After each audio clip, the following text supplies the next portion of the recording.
आंबो दिनै दावराव देख्रेब सारनि सायाव रायलायगोन नोंथांमोना भिडिअखौ उइदाउट स्क्रिप्ट नायबानो जाबाय।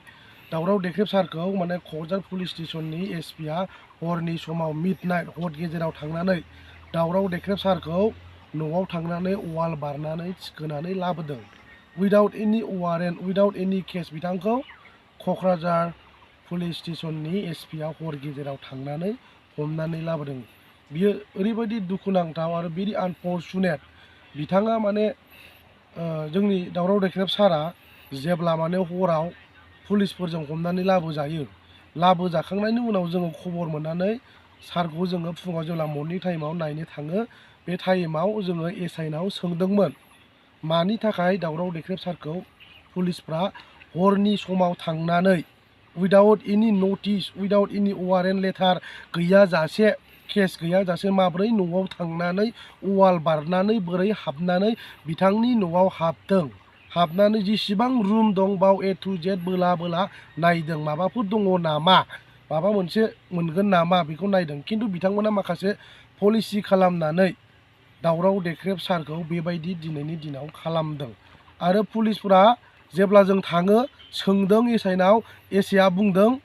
जेबो जोङो मोनथिया मानि थाखाय हमदों दावराव देख्रेब सारखौ मानि थाखाय हरनि समाव हमनानै पुलिस स्टेशनाव दोनफैनाय जादों जोङो बिनि सोमोन्दै जेबो बुंनो हाया होननानै बिथांमोना बुंदों। आरो जेब्ला जोङो कुइसन खालामबावबाय नोंथांमोना जुदि मोनथियाब्ला सासे बोराय बैसोनि मानसिखौ माब्रै नोंथांमोना बेबायदि हरनि समाव लांनानै जेबो दाय गैया जासे नोंथांमोना माब्रै हमनो हाखो होननानै कुइसन खालामनायाव माने बिथांमोना जेबो रिप्लाइ होनो हायाखै। बाट आरो जेब्ला जोङो थानायाव थानानै रायलायबाय थानाय समाव माने सासेनिफ्राय सासे माने पर्टेलफोरनि आरो माखासे न'नि माखासे बिथांमोननि सापर्टार्सफ्रा फैनानै जेब्ला पुलिस स्टेशननि मोखाङाव फैनानै मानसिफ्रा हिउस जायो अब्ला बिथांमोना माने CRPFफोरखौ लेंहरनानै गारि गंनै गंथाम लेंहरनानै बिथांमोना साडेनलि माने क'क्राझार पुलिस स्टेशननि गेटखौ बिथांमोना क्ल'ज खालामदों आरो रावखौबो हाबनो होआखै। आरो बिथांमोना बेबायदिनो फर्मुला खालामबाय थानानै माने टाइम वेस्ट खालामदों। जों मोनथिया सारा फैगासिनो दं दसे उनाव रायलायगोन मागोन बेफोरबायदि हेनथेन खोथा बुंनानै बिथांमोना माने दावराव देख्रेब सारखौ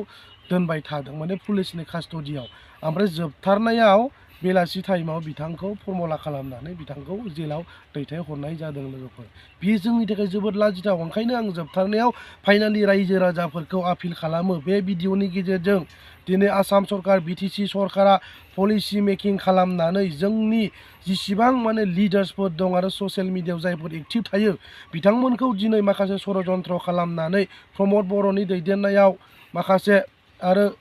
आसामनि माखासे मेलेमजिबिफोर बामोन जाथिफ्रा दिनै जोंनि बर'नि माखासे दैदेनगिरि आरो नेताफोरखौ पलिसि खालामनानै दिनै ट्रेप खालामनानै दिनै माब्रै जेलाव सोनो हायो दैथायहरनो हायो बेबायदि पलिटिकेल माखासे लाबालाब आरो सार्थ आरो पलिटिकेल कनस्पाइरेसि दङ बाहाय। ओंखायनो रायजो राजाफ्रा कनसियास जानाया मोजां। दिनै नै सोरबा हितेश बसुमतारीखौबो दिनै बेबायदि नंखाय फेक माने एलिगेसन लाबोदों सिलाय मोन्दों मादों बेफोरबायदि हेन थेन होननानै बिथांमोना बुंदों। नाथाय क'क्राझारनि एसपिआ बुंदों जेब्ला माने मिडियानि मानसिफ्रा बिथांखौ कुइसन खालामो गमामायैनो बे आर्मस मोननाया नंमारगौना नंमारा होननानै एसपिनाव जेब्ला कुइसन खालामो एसपिआ बिनि सायाव जेबो माने क्लियारलि जेबो माबाखौ माने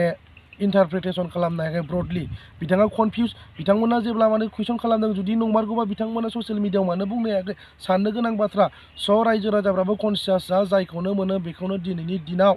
माने आलादा रायजो सेपारेट स्टेट बड'लेण्ड डिमान्ड खालामनायनि थाखाय दिनै बोरैहाय एनि हाउ बिथांमोननि आलादा रायजो बिनायखौ बोरै बेन खालामनो हायो नैबे माखासे सिस्टेमेटिकेलि बिथांमोना खामानि मावनानै जेरै हायो बोलोजोंथ' हाया जेन'बा माखासे सिस्टेमेटिक लामा लानानै बिथांमोना पलिसि खालामनानै सोरखौबा सिलाय गारदेरनानै सोरखौबा माबा मोनसे ब्लेम होनानै बिथांमोना हमनो नाजादों जाहाथे जोङो बेबायदि प्रब्लेमाव गोग्लैया बयबो कनसियास जायो। मानो होननानै बुङोब्ला दिनैनि दिनाव जोंनि लिडारफोरखौ बेबायदि सासेनि उनाव सासे सानैनि उनाव साथाम बेबायदि खालामबाय थायोब्ला जोङो बुहुत साननो गोनां जानानै फैगोन। स' ओंखायनो आं बे भिडिअनि गेजेरजों रायजो राजाफोरा आपिल खालामो दाय गैयै इन'सेन्ट मानसिफोरखौबो दिनैनि दिनाव पलिसि खालामनानै जोबथेसालियाव दोननाय बा सोरखौबा जेलाव दोननाय सोरखौबा सिलाय गारदेरनाय माबा हेन थेन एभ्रिथिं बेफोरबायदि खालामनायखौ जोङो नुनो मोनगासिनो आरो बिथांमोना बेबायदि पलिसि लादों जाहाथे जोङो बे प्रब्लेमाव गोग्लैया बिनि थाखायनो बे भिडिअखौ बानायनाय जादों। नोंथांमोनाबो कनसियास जा जोबथारनायाव फाइनालि आं बेखौनो बुंगोन जोंनि जेसेबां रायजो राजाफोर दं नट अनलि रायजो राजा जेसेबां लिडारफोर दं बिथांमोना कनसियास जानाया मोजां मानो होननानै बुङोब्ला दिनैनि दिनाव आसाम सरकार आरो बिटिसि सरकारा फर्मुला खालामनानै दिनै माने बयखौबो थिखोनायनि माखासे पलिसि लादों ओंखायनो जाहाथे जों बेबायदि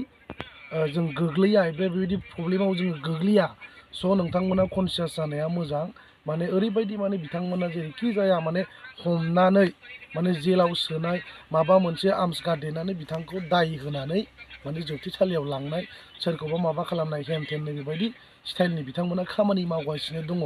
ओंखायनो बेनिफ्राय जोङो बयबो सांग्रां जा जोंनि जेसेबां रायजो राजाफोर दं बिथांमोनखौ आं खावलायो गुरैयै जाहाथे जोङो बेबायदि थासारियाव जों दा गोलैथों आरो बिथांमोना मावगासिनो दं हर सान बयनिबो न'आव थांनानै बिथांमोना दम हैनाय सोरखौबा सिगिनाय सोरखौबा न'निफ्राय थिखोनानै लाबोनाय नै बेबायदि खामानिखौ बिथांमोना मावगासिनो दङ स' रायजो राजाफ्रा कनसियास जानाया मोजां लोगोफोर थेंक इउ